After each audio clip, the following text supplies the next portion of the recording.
Action.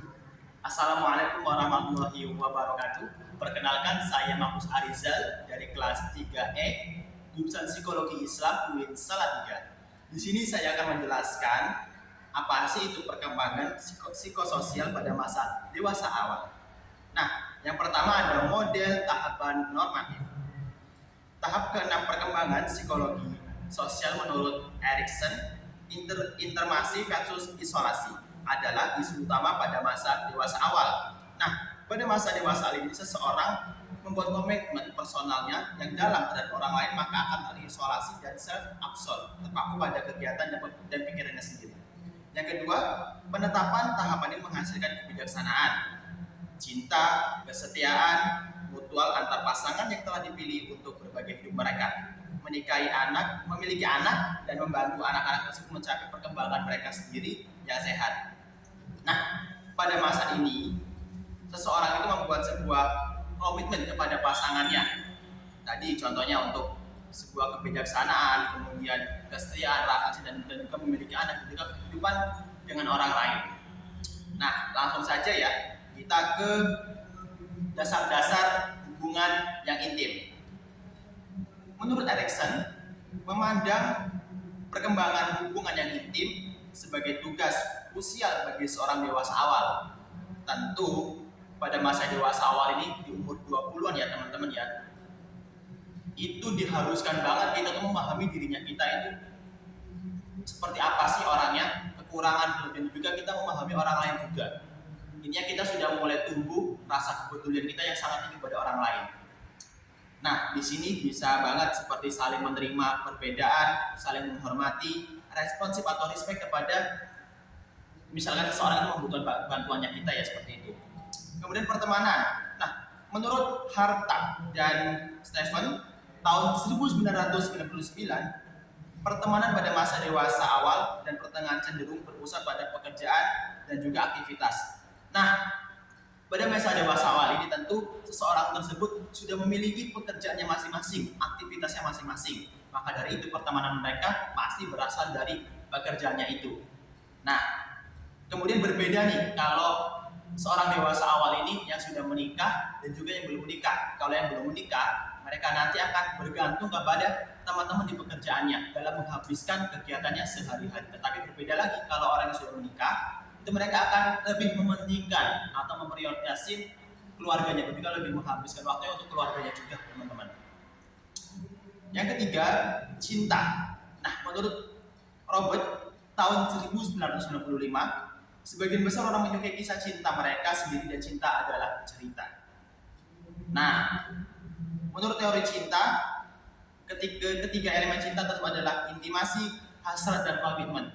Salah satunya, ketika kita sudah mempunyai rasa cinta kepada seseorang, kita disitu akan menimbulkan sebuah komitmen dan juga hasrat kita, dan juga intimasi kita kepada orang lain yang kita cintai. Bukan hanya orang lain saja, seperti kita mencintai sesuatu barang kita, itu kita akan mengomitmen untuk menjaganya, seperti itu ya. Kemudian seksualitas. Nah, menurut Lauman dan Mikel tahun 2000, merujuk survei nasional utama sikap dan perilaku seksual, pandangan mengenai aktivitas seksual terbagi dalam 3 kategori utama. Nah, yang pertama, sekitar 30% sikap tradisional atau sikap reproduktif tentang seks, bahwa seks hanya diperbolehkan untuk tujuan reproduksi dalam ikatan perkawinan. Yang kedua, sebesar 25% lainnya dengan komposisi pria lebih besar dari wanita memiliki pandangan rekreasional tentang seks selama enak dan tidak menyakiti orang lain, maka sah-sah saja. Yang ketiga atau yang terakhir, 45% mendudukinya menganut pandangan relasional, yaitu seks harus disertai dengan cinta dan kasih sayang, tapi tidak harus dengan perkawinan. Nah, dari masing-masing tiga-tiga ini itu adalah sebuah seksualitas ya. Tentu kita sebagai umat Islam, kita harus melalui sebuahnya perkawinan, juga kita adanya rasa cinta, sehingga kita dalam menjalani sebuah hubungan nanti dalam berkeluarga kita akan bisa saling-saling sama melengkapi. Tapi ada juga yang kedua ini 25% saja, tetapi yang penting sama-sama merasakan enak, tidak ada keterpaksaan. Mereka melakukan sebuah hubungan intim, melakukan kegiatan itu tanpa harus ada pernikahan. Bagi mereka aman-aman saja tanpa diikat dengan sebuah perkawinan atau pernikahan ya. Selanjutnya, hidup mandiri. Nah, di usia 25 sampai 29 tahun,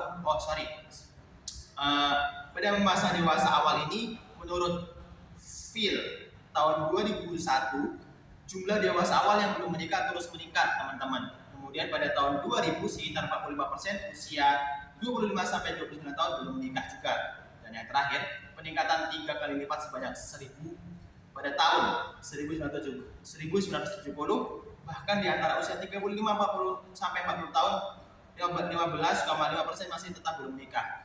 Nah, kita ketahui sendiri ya kan, apalagi zaman sekarang ini yang masih banyak mereka itu menganggap bahwasanya kita harus mapan dulu, kita harus siap mental dulu, kita harus ini mempersiapkan semuanya, tidak hanya dari materi dan juga segi mentalnya saja.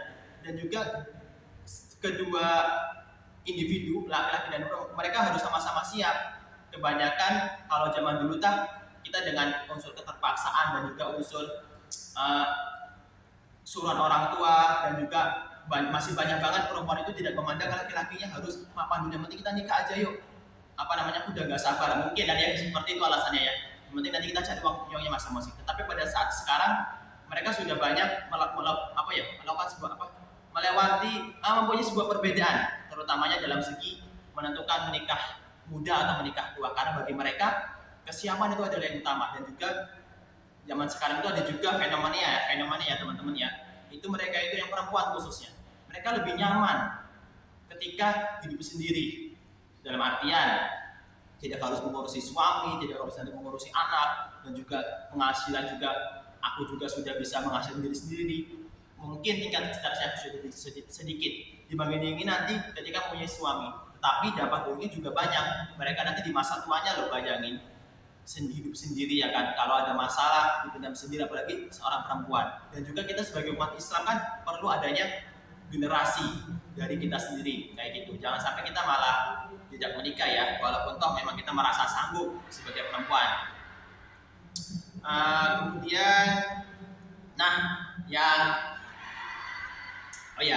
ini lebih ke itu ya, ketika kita besar nanti kita seperti apa sih? Nah, di sini dipengaruhi oleh keluarga dengan kedua orang tua yang bekerja.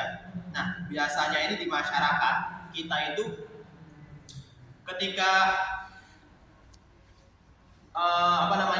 seorang anak itu ditinggalkan orang tuanya ya, dengan bekerja dan dititipkan dengan orang lain, itu pasti proses pola asuhnya pasti berbeda teman-teman. Itu pasti mempengaruhi pada masa dewasanya kayak gitu ya. Yang terakhir adalah perceraian. Nah, menurut Roger tahun 1995, peningkatan dalam perceraian telah diiringi dengan diluruskannya atau diketuk palunya undang-undang perceraian yang lebih liberal, yang mengeliminasi keharusan mencari kesalahan pasangan. Nah, jadi dalam undang-undang tersebut merupakan respon terhadap perkembangan sosial, menunjukkan angka perceraian yang semakin besar. Nah, jadi perceraian tersebut tidak harus adanya sebuah kesalahan. Contoh, si pasangan tersebut ada salah satunya mungkin tidak adanya kecocokan atau mempunyai kebosanan, atau mungkin dia lebih memilih aku kayaknya kalau sama dia terus bakalan tertekan ya aku kayak gitu. Jadi mungkin dia lebih memilih untuk bercerai, dan buktinya pada sampai sekarang itu peningkatan perceraian semakin banyak, karena bisa juga setiap motivasi mereka itu menikah itu ada unsur keterpaksaan dan juga unsur buru-buru, itu juga berpengaruh ya teman-teman. Oke, itulah sedikit penjelasan mengenai perkembangan psikologi sosial pada masa dewasa awal. Sekian dari aku, kurang lebihnya mohon maaf. Semoga bermanfaat. Wassalamualaikum warahmatullahi wabarakatuh.